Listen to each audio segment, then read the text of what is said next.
और मिस्टर दवे, इस काम में आपकी तरफ से जरा सी भी ढील मुझे मंजूर नहीं होगी। आपको याद है ना कि क्या, किस वक्त, कैसे करना? अगर नहीं तो फिर से एक बात ध्यान से सुन लीजिए। स्टेप नंबर 1, फोन रखते ही मल्होत्रा इंडस्ट्री की तरफ से एक डिनायल तैयार करवाइए और उसे प्रेस में भिजवा दीजिए कि भद्रा ग्रुप के बारे में जो आर्टिकल छपा है उसमें मल्होत्रा इंडस्ट्री पर लगाए गए सारे इल्जाम सरासर बेबुनियाद, सफेद झूठ हैं। जी नहीं, इतना ही काफी नहीं होगा।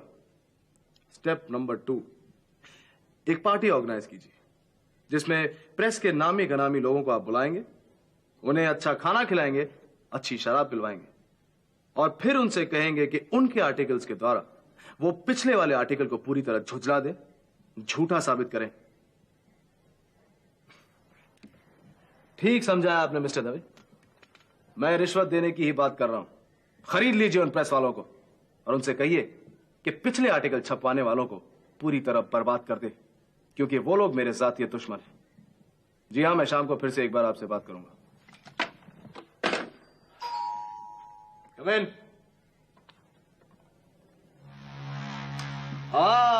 लीजिए, शैतान को याद कीजिए और शैतान खुद हाजिर। अपने कर्म याद कर लेते ऋषभ तो तुम्हें किसी और शैतान को याद करने की जरूरत नहीं पड़ती।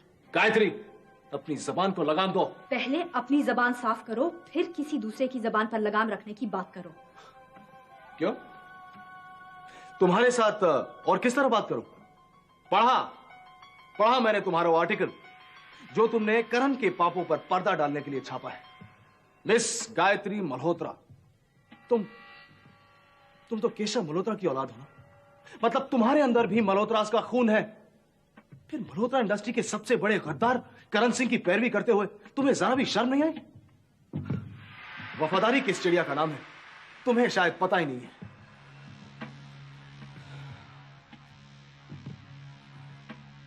क्या हुआ?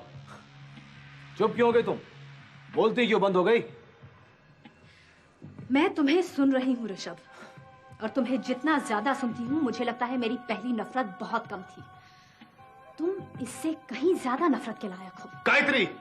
शर्म और वफादारी की बातें तुम्हारे मुंह से ऐसी लगती हैं जैसे कोई कसाई वेजिटेरियन फूड के फायदे गिन रहा हो। एक हैवान इंसानियत की बात कर रहा है। तमीज की हद में रहो वरना। तुमसे इतनी ज्यादा बदतमीजी करने को दिल कर रहा है कि मेधा ने तुमसे पैसों की मदद मांगी। रूबी अस्पताल में जिंदगी और मौत से लड़ रही है।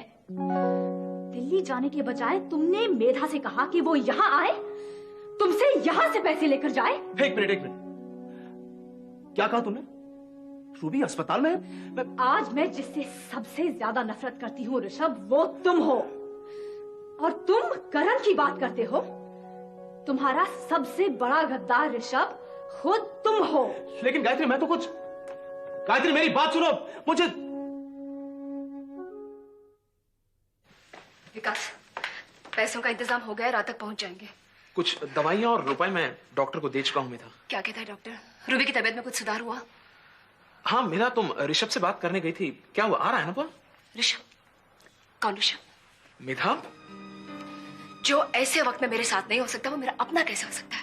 ऐसा मत कहो मेधा, जरूर उसकी कोई मजबूरी हुई हाँ, होगी, वरना... उसकी मजबूरी है, उसका टेम्परामेंट, उसका अक्खड़पन। हम जिंदगी में ये सब बर्दाश्त कर पाती मैं विकास, लेकिन इस वक्त कहता है कि मैं वहां जाकर पैसे कलेक्ट करूं, वो यहां आकर नहीं दे सकता। और मैं वहां जाकर क्या कलेक्ट करने वाली हूं मैं जानती हूं। मेधा, अभी उसके बारे में नहीं सोचते हैं, बाद में ठंडे दिमाग से सोचेंगे। मुझे उसके बारे में जिंदगी भर नहीं सोचना है। ऐसा मत कहो मेधा। मिसेज रूबी के पति कहाँ हैं? वो नीचे कैंटीन तक गए हैं। क्यों? उनसे कहिएगा कि सारे रिश्तेदारों को इन्फॉर्म करना शुरू कर दें। हम मिसेज रूबी को नहीं बचा पाएंगे, वो अब चंद लम्हों की मेहमान है।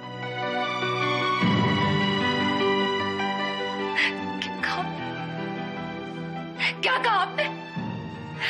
मैं सारे हॉस्पिटल को आग लगा दूंगी डॉक्टर। इनको समझाओ, इन्हें समझाओ विकास की रूबी के अलावा मेरा दुनिया में और कोई नहीं है। डॉक्टर, ये आप कैसे कह सकते हैं? इस तरह में मरता है क्या? समझाओ इसे।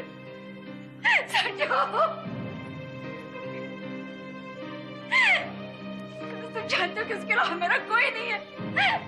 She can't die like this. She can't die. I won't give up.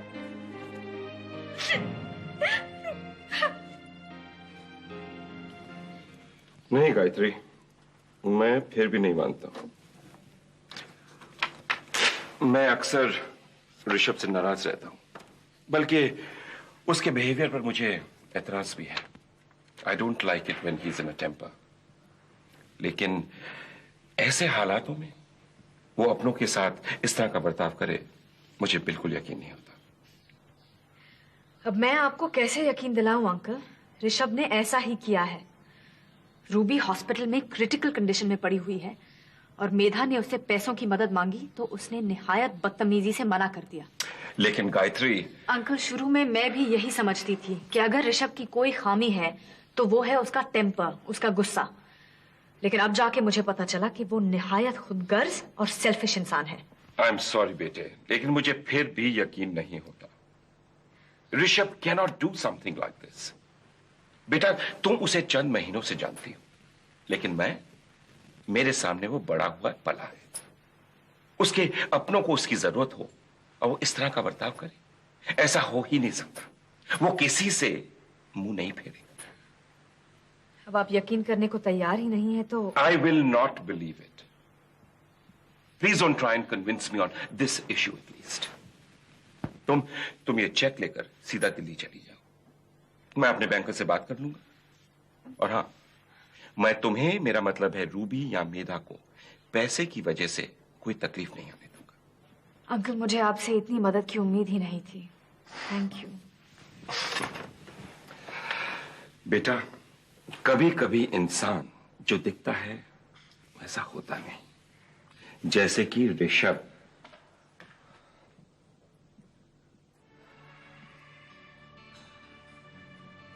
तुम जैसा पत्थर दिल इंसान मैंने आज तक नहीं देखा। वहां मेरा बेचारी। प्लीज प्लीज, आप पहले मेरी बात तो सुनिए।